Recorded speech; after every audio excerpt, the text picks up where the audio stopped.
You guys just saw little snippets of his over 50-year career on screen. But as Billy just said, he's also not just an actor, he's an artist. So I like to start the Q&As off right before we get to the tough questions, to have Billy explain a little bit about his award-winning art and how he started off when he was younger. So Billy, share with the crowd your art history. Well, I grew up in New York City, and got some New Yorkers out there. My sister and I went to a school called Music and Art High School. And after I left music and art, she went on to NYU, and I went on to a school called the National Academy of Design for the Fine Arts, where I spent 2 years under a scholarship painting. And at that, I was about 18, 19 years old. I was nominated for Guggenheim and received a Hall Garden, which is comparable to a Guggenheim. And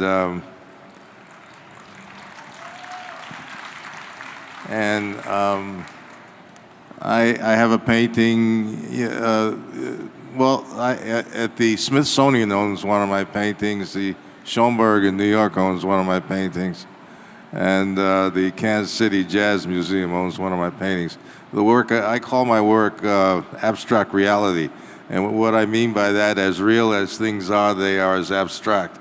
In other words, I paint what's obvious to the eye, or what they call representational.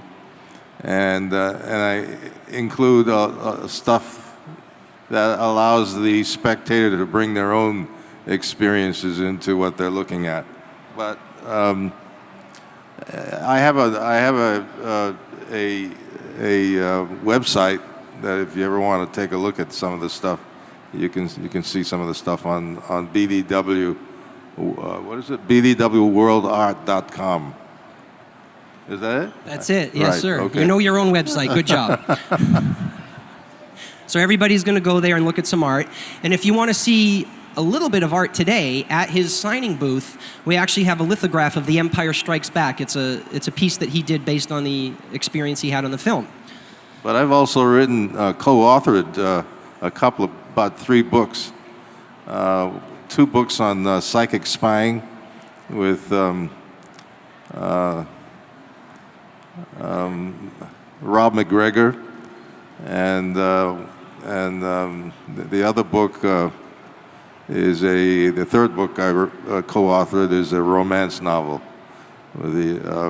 So I've also involved myself in situations like that. So you're an actor, you're an artist, you're an author. And perfume, right? Yeah, well, yeah. For about 9 years, with Avon, I had a fragrance called Undeniable by Billy Dee Williams, which was pretty successful for that time. But I've done a whole bunch of stuff in my life, so I've been around this planet for a long time now, so here I am. Here I am. All right, now the pressure's on. Guys in line, when it's your turn, say your name and then your question, okay? So we're going to start with the A student over here. What's your name and question, buddy? My name is Eddie, and my question is, where were you and what were you doing when you got the message that that they were asking you to do Star Wars? Well, I don't remember where I was at that particular time, but that whole, at that time I was doing quite a few movies, and so that was in 1970. No, it's 1979, 79. But I was asked. I had the Irv Kershner who directed The Empire Strikes Back. He came to my house and we sat and talked, and we developed a very good relationship. And as a result of that, it was pretty much a given. But I don't really, that's the only thing I really remember about that whole, because it's unusual for an actor to have the directors come and producers come to the actor's home. Usually the actor has to go to the office and sit before a lot of people. But so that was a little bit different than usual. That much I remember. Thank you. You're welcome. Good question. Billy, do you remember if you were drinking coffee that day? No, I'm not a coffee drinker. Oh, well, there you go. Okay. I Yes. What? Might have been tea. Tea. Green tea. Green tea. Green tea. Excellent. Okay, name and question, sir. Hi, my name is Manny, and first let me say I'm a huge fan. And my question is, what does Star Wars mean to you? Because Star Wars means a lot of different things to different people. Well, it was one of the best experiences I've ever had, and because I had an opportunity to work with George Lucas, and certainly at that time, you had all of these wonderful young filmmakers who were making big changes in the world of cinema, like Spielberg and Coppola and Scorsese. So for me, it was an opportunity to work with one of the best in the industry. What does Star Wars mean to you? Basically a place to escape and just have fun, or anything else. Excellent. Excellent. You can give him a hand. Yes, name and question. Hello. Hello, my name is TJ, and I just wanted to know, at the end of Empire Strikes Back, how come Lando was wearing Han's clothes? Well, he and I have a little routine going here. You got it. Okay. You first. We have two answers. I'll give you one and then Billy will. You know that Lando owned the Falcon first, right? And when Han won it, he went to the closet on the Falcon, opened it up and looked at the clothes and went, damn, I'd look good in this outfit. Or... We were a couple. Thank you. When Princess Leia walked in on them, they put the wrong clothes on in the dark. Well, thank you. You're welcome. What are you dressed as? Garnet from Steven Universe. Sweet. What's your name and question, sweetheart? My name is Isabella. I remember you from Star Wars Weekends at Disney, so hi. I was wondering, a lot of people wonder if Lando Calrissian was a good guy or a bad guy, being that Star Wars is really, when you get down to it, good versus evil. Do you feel that he's a good guy or bad guy or somewhere in the mix? Really different from all the other characters in that way? He's just a fun kind of guy. So he's different, because like everyone else was kind of good or bad. I think that's why a lot of people love that character. Yeah, that's what makes him really very interesting. I think the best characters are characters you're not always completely sure about, but they're really pretty heroic in their actions. And his actions were pretty heroic. He was up against a formidable opponent, Darth Vader, so he had to kind of work things out. But he's given to being a very charming hustler, kind of, what do you say? He's an entrepreneur, like Steve Wynn. Yeah, he's like Steve Wynn. Steve Wynn, who runs Vegas. He's very much like Steve Wynn. He's an entrepreneur. He's a guy who's into a lot of schemes. But he and Han are very much alike. Except Han, I always sort of describe Han as more of a Viking type. Lando is a little bit more of a rogue and a charming rogue. So that's what I wanted to project about that particular character. Excellent. I think that you might be a contender for the disguise kit, because that was an interesting question. If Billy owned Vegas, would you all come gamble? Hey, You'd have a lot of fun. Hi, Lando. Hi, my name is Corey McNichol, and I was just wondering, like, filming Star Wars, what was your favorite part? Do you have any like crazy or interesting stories? No, not really. One of my favorite scenes is going up against Darth Vader for about 3 seconds. Then I realized what I was doing. But I kind of have a lot of fun with that one. But I really kind of enjoyed visiting a lot of the people who are behind the scenes, who were not actors, but who were, science geeks, people who were pretty much into technology and stuff like that. I found that really interesting. Boring for a lot of people, but I found very, very intriguing. The best part about making those movies back then, Billy, was that they didn't do everything on green screen or blue screen. The sets were real. Right. Yeah. Well, most of this, the CGI was starting to happen, but they used the green screen. But a lot of it was working with the actual props and sets and stuff like that. Excellent. Yes, sir. Name and question. Hey, Billy, my name's Mario. I just wanted to know, because in Batman Returns you were Harvey Dent, I wanted to know, did they ever prep you for the role of Two-Face later on in the films before it all fell apart between Tim Burton and, how he didn't get to direct the rest of the movies? No. I was only signed to do the Harvey Dent. It wasn't like with Star Wars. I was signed to do 2 movies, Right. The Empire Strikes Back and Return of the Jedi. But I was hoping to do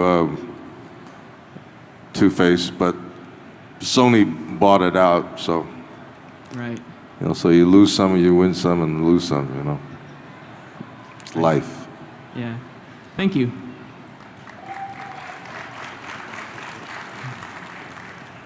Yes, sir. Name and question. Oh, hi. My name is Tyler, and I was wondering what it was like to work under a director like Irvin Kershner for The Empire Strikes Back. And when you were filming Empire Strikes Back, if you knew you were going to be, like, that movie was going to be one of the most special movies of all time, like, did you know during the filming process? Well, I was just very happy to work with Kershner because I had always a great admiration for Kershner. He was one of the finest filmmakers in this industry has ever produced. So it was pretty exciting for me. He was really an extraordinary human being. I didn't know when you do these projects, you gauge it by the people you work with, and if they're quality people, the hope that it really works in a very big way becomes more real. But you never know to what degree. But this thing is turned into, this is a phenomenon. I mean, this is going to go on forever. My grandkids, 4 and 7, I mean, they're into it already. So, it was one of those rare moments. If you can have one of these, that's an annuity. Thank you very much. You're welcome. How many people in the audience have kids under 4? Nobody? 2 people. Wow, it's going to destroy my whole thing. Do your kids watch Star Wars? Yes? Yes? Excellent. Right there. My grandkids call me Grandpa Calrissian.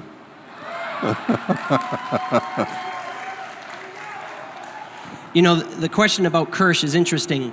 Did you know, Billy, that Kersh turned down George Lucas 4 times before accepting the job of director? No, you told me that one time, yeah. Yeah. Did you guys know that? Kersh turned it down 4 times.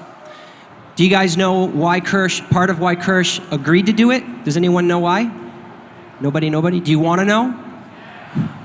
George took him in a room, probably about the size of this stage, and had pictures on the wall of Skywalker Ranch. And the blueprints. And he looked at Kersh and he said, if you make my movie, all of this will be a reality. Because George believed in the project that much. And if you don't, all of this goes away.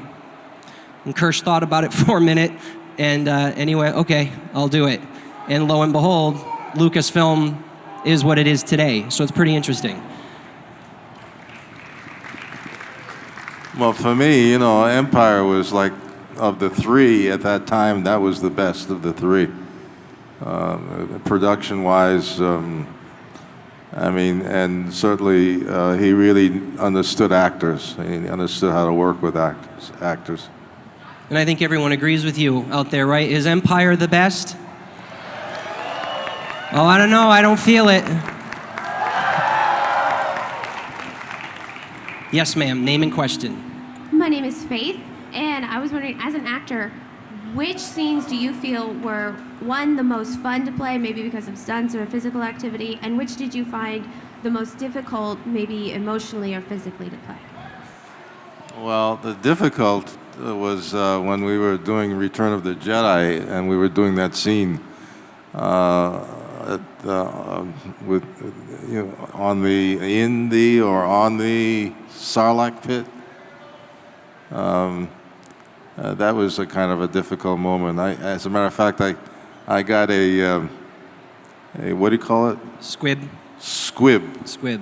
Yeah, I never can remember that. A squib, for those of you who don't know, they're the little things that the special effects people put under your clothes so that when you're shot, it makes an explosion. Or they'll put it on some object, and then so that you get the feeling that somebody's shooting at you, and they go off.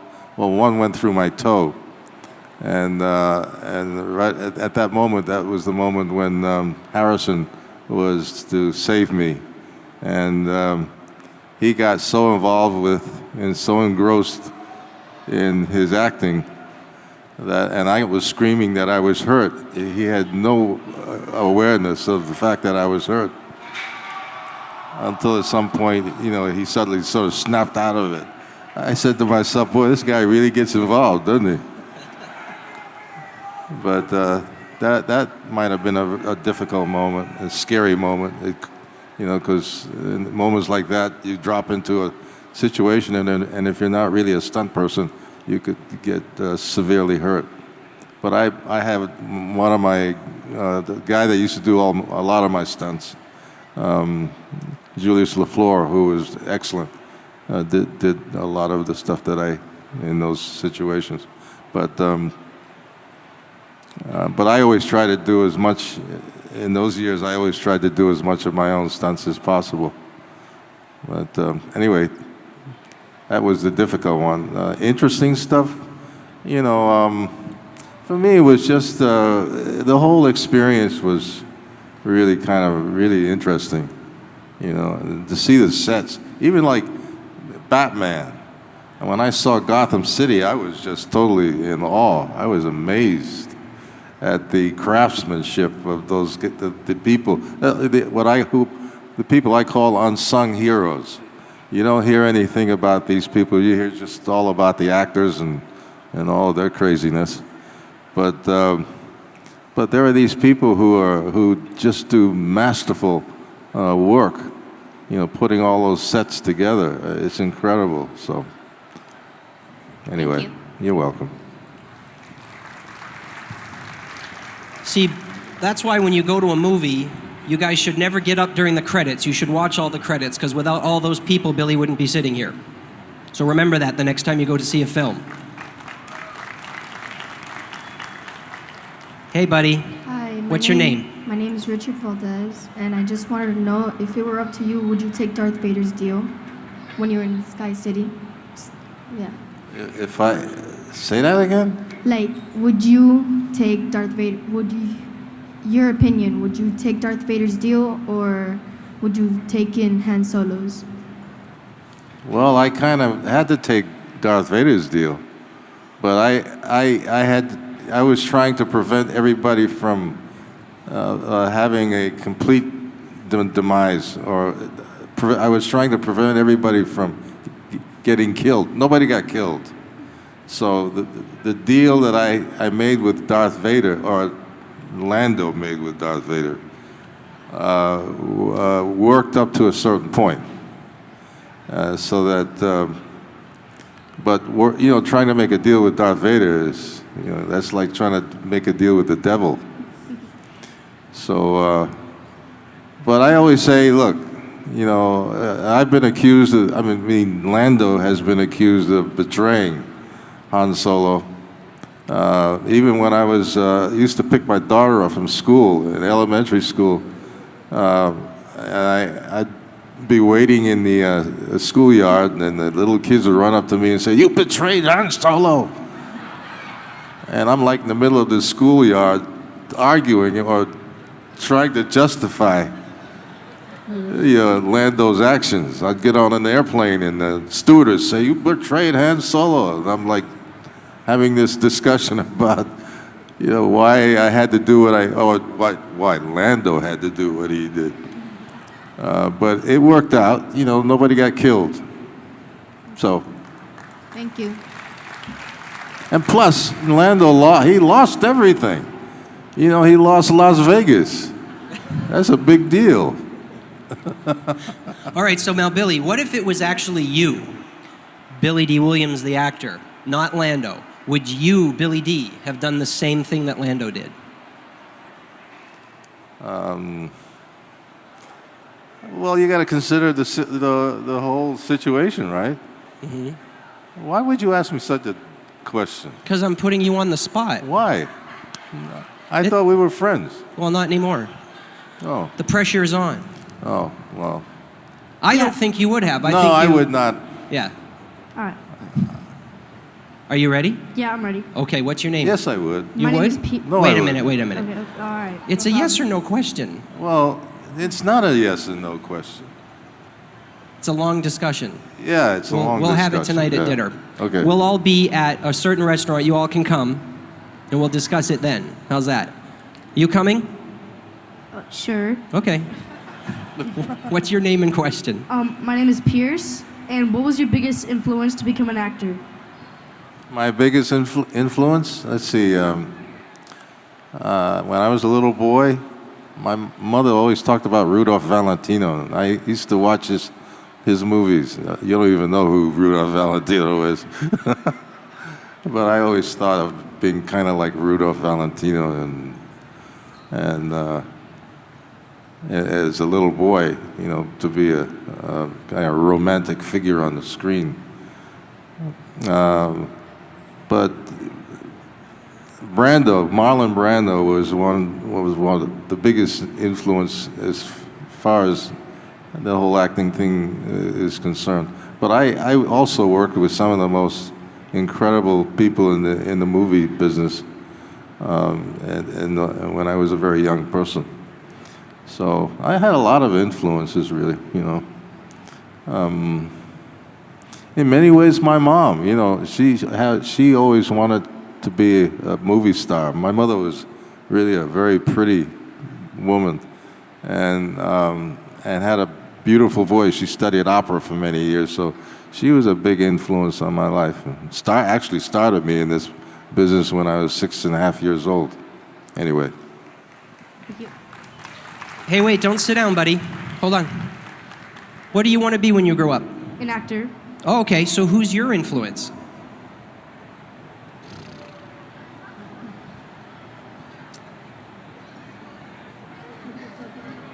Steve Harvey. Steve Harvey. Interesting. That's really weird. Wow, that's interesting. No pressure. Billy's not judging you. It's just weird. Thank you. Thank you. Steve Harvey. I would never think of Steve Harvey as an actor. Well, I mean, he's 10, so, right. you know. I'm 10. You are? Yeah. Get out. No. Yeah, that's good for you, kid. Okay. What? No, I'm kidding. You're in daddy daycare, are you? Who, me? Yeah. I don't need a daycare center. I'm good. Okay. I can walk myself. What's your name and question? My name's Ben, and my question is, how you betrayed Han Solo in the movies? How many people have you betrayed in real life? Be honest. I've betrayed nobody in real life. I said be honest. Well, I am being honest. Just between you and me, okay? Well, I've never betrayed anybody in my life. Why? Do you think people need to betray people in their life? No. At some point or another? No. Okay, there you go. Are you sure? Can you like tell me over there? Yeah, I'll tell you over there. I'll tell you here. I'll tell you in front of everybody. Don't worry, I won't tell nobody. You obviously will not accept my my explanation. You're 10? Yes. Really? Where are your parents? Great job, dude. You know what? That's an amazing question. I'm just going to give you one of these disguise kits because that was amazing. Now sit down and shut up. Well, you know, you don't need to go through life betraying people. Okay. You're up a lot of pressure there now, ma'am. You've got to have a better question than that. Yeah, I don't know how to follow that. But my name is Jennifer, and my question is, after a long day of work, whether that be acting or writing or art, what is your go-to snack food?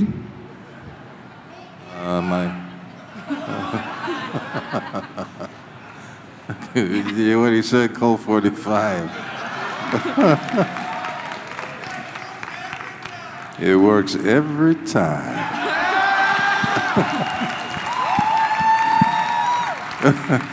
Don't let the smooth taste fool you.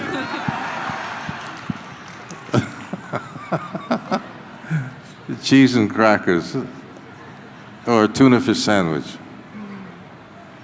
What's yours? Trail mix. With M&Ms or without? With like different dried fruit. Oh, okay, cool. Thank you. Thank you. Name and question. Hi, my name is Mary, and I have a confession and then a question. Okay, the first thing I ever saw you in was Brian's song, which touches me to this day. And I didn't see Star Wars until I was an adult, and I know. And then when I saw you on screen, I was like, oh, look, it's Gale Sayers. And my husband's looking at me like, what? It's Lando Calrissian. How could you, what? So, like I said, your role as Gale Sayers touched me to this day every time I see it. I love that film. In fact, I recommend to my football students to watch that film. My question is... You're a coach? No, I'm a high school teacher, but I have a whole plethora of football players as students every year. Okay. My question is there any talk in reprising the role of Leroy Jethro Moore on NCIS? I don't think so. I don't know. Aw. I would love to see you again on the show. Oh, that was fun. Thank you. Thank you.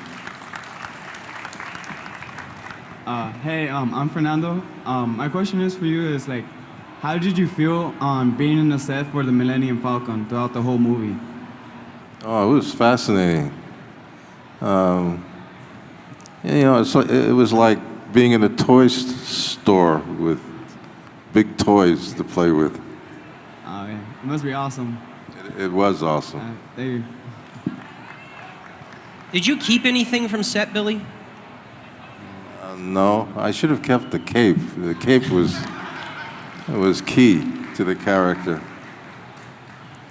But no, I did have an Ewok head. That's a little morbid. Did you take it or did they give it to you? No, George gave it to me. I asked George if I could have it, and he gave it to me. Well, there were a lot of them around. You should have asked for the cape, though. Yeah, I should have, yeah. Damn it. Yes, sir. Name and question. My name is Tron, like Megatron. There's a D on the end, but it's silent. My question, Mr. What's Williams. silent? The D at the end. Oh, say it again? My name is Tron, but the D is silent. Oh, okay. Ladies. Anyway, my question for you, Mr. Williams. You're my only hope. You need to settle a debate. Okay. When karting around in the Millennium Falcon, I assume, you know, as on any road trip, there would be music. What's on Lando's mixtape? Like smooth jazz? Are we talking a little bit of Frank Sinatra? Space funk? Space funk sounds like a good idea. Thank you very much. You're welcome. That's a contender for a different question for the other kit. That's excellent. Is that Ted? Yes, I'm Paul and this is Ted. Yes, we're preparing for the holiday release of the new Star Wars film 6 months in advance. Are you in line now? Yeah, we're gonna celebrate by drinking some eggnog flavored Colt 45 when the film's released. Eggnog. Eggnog flavored Colt 45. Flavored Colt 45. I don't know. For you. Anyway, my question is, what have been the biggest disruptions during a production for you in your acting career, namely on Broadway? Have you ever had to deal with rowdy audience members or stage lights falling down from the ceiling, or set pieces falling down? Just anything particular when you... I don't know. Sometimes you get, disruptive people in audiences, yeah. And there are moments when I had to actually stop doing what I was doing on the stage and admonish or reprimand the disruptive people. Notable mishaps like cell phones ringing back then? I imagine that wasn't an issue. No, just people getting drunk, and that kind of disruption. No. Telephones, I don't remember anything about telephones. All right, Billy, you're my favorite character of the whole Star Wars universe. That's why the prequels weren't that good, because you weren't in there. Oh, thanks. I got a question. A question and follow up. Will Lando be in another episode of Star Wars Rebels in season 2? Yeah, I think so. Oh, and also, I think I did all that stuff for season 2 anyway. Oh, and a follow-up question. Can you pitch the idea for a spin-off for Disney XD? Lando, space adventurer. And is you and Rocket Raccoon going off to space, fighting space monsters and crap? I'd have to give some thought to that. By the way, Marvel Comics is coming out with a lot of adventures for Lando. This month, I think, right? July. It'll be a standalone Lando comic series, so you guys will all have to buy that and read up. Thank you. Do you guys watch Rebels? Yes? That's one of my favorite cartoons. No, you don't call it a cartoon. It's called Animated series. Animated series. I like their style. Yes, sir. Yeah, hi, my name's Ron Ziegler from Hollywood, and I have some artwork from Mr. Williams. Yeah, come on up, right here. Oh, thank you.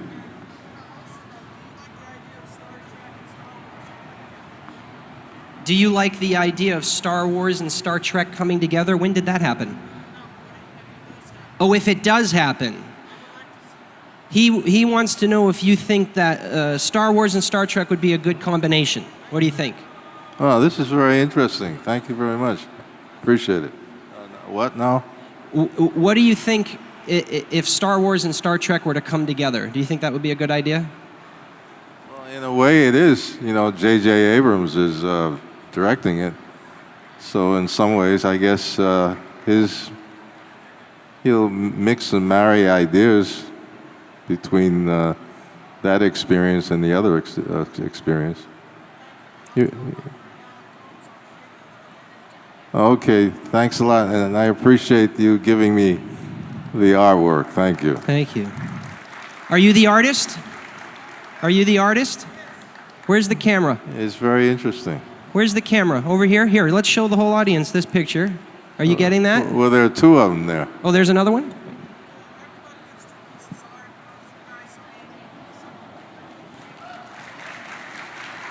That's great. Thank you, sir. Cheers. You're on Facebook? Here, hold on. Nobody can hear you but me. Take the mic. Tell everybody what you want them to know. I'm on Facebook and I do artwork. If anybody wants it, it's from the heart. Oh, it's beautiful work. Thank you. Cheers. Thank you.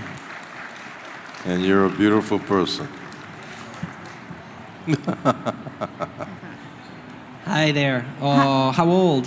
Hi, I'm Ashley. This is my little girl, Rhett. How old is she? She's 4 months, and when she's a little bigger, I'm putting her in a Boba Rhett costume for Comic-Con. She's just a little too small for the mask. Hi, Mr. Williams. Hi. I wanted to ask, since Star Wars, what's been your favorite guest spot? We saw a lot in the beginning reel and That 70s Show and NCIS. What's been your favorite guest spot? Well, I've done quite a few of them. I don't know. I had fun with what's her name, the Spanish lady? Sophia. Yeah. How do you say her last name? Vergara. Vergara. Yeah. Vergara. Yeah. I was talking to what's his name? Ed O'Neill? Ed O'Neill, yeah. Really nice man. And I was talking about like nicknames. I said, "What did you ever have a nickname?" He told me he had a nickname, and I told him my nickname. And then I turned around to Sophia and I said, "Do you have a nickname?" And she went, "Beautiful." I said, "You got that right."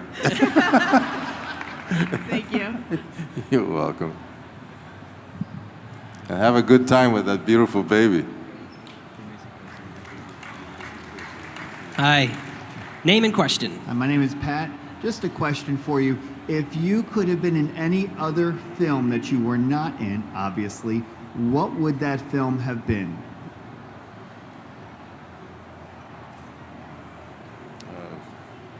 Streetcar Named Desire. Is that because Brando is in that? Well, it was just a great character. Thank you. Thank you. In fact, I've done the character when I first started acting, as an adult. Did you wear the white shirt like Stanley did? Oh yeah, I was in pretty good shape in those years. I was quite lovely. Yeah. Oh, a Batman T-shirt guy. I can't remember your name. When are we supposed to stop, Anthony? You guys have about. It's 1 o'clock now. I know the time flew, so it's like wow. Did. Can we do 2 more? 2 more questions, sure. Okay. So yes, sir. Name and question. Hello, my name is Southwood. And Mr. Williams, first off, I wanted to say thank you very much for all of the positive influences that you've given to all of us, but especially the youth in my generation. It's been really appreciated. Well, I thank you. That's very, very kind of you. Thanks. My question to you is, did you ever either feel some kind of way about, or did you ever realize the gravity that was happening when you were the only black person in the Star Wars universe for like 30 years? I mean, it definitely influenced myself and everybody that I grew up with to see somebody who looked like us doing great things. Did you ever realize that that was what was happening when you were doing that? Well, to tell you very frankly, to tell you the truth, I never really thought of it from that perspective. Generally, when I go about playing characters, I don't think in terms of ethnicity. I just think about coming up with a very interesting character that is unique from Billy Dee Williams' perspective. So the question of race and ethnicity is something I let everybody else deal with. Good. Cool. Thank you very much. You're welcome.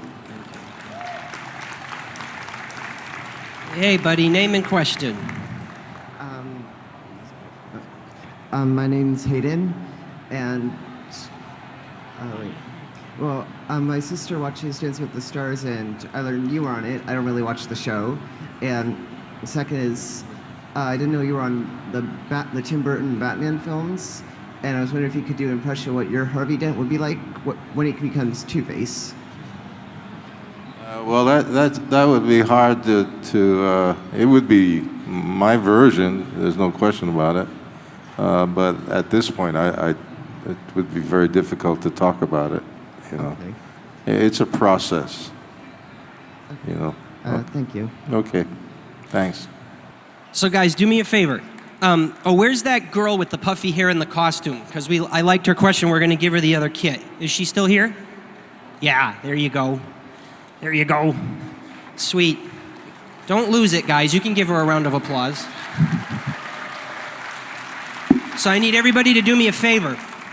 If you guys want to follow Billy on Twitter, his Twitter account is @RealBDW. And I want all of you to do this when you're tweeting. Hashtag bring back Lando. Can you guys do that for me? Oh, come on, that's only like half of you. Can you do that for me? All right, if you have any other questions, you guys can come to Billy's booth. You don't have to buy anything, you can talk to him. Give it up for the coolest man in the galaxy, Billy Dee Williams! Thank you very much. Bless you. You're wonderful. Thanks.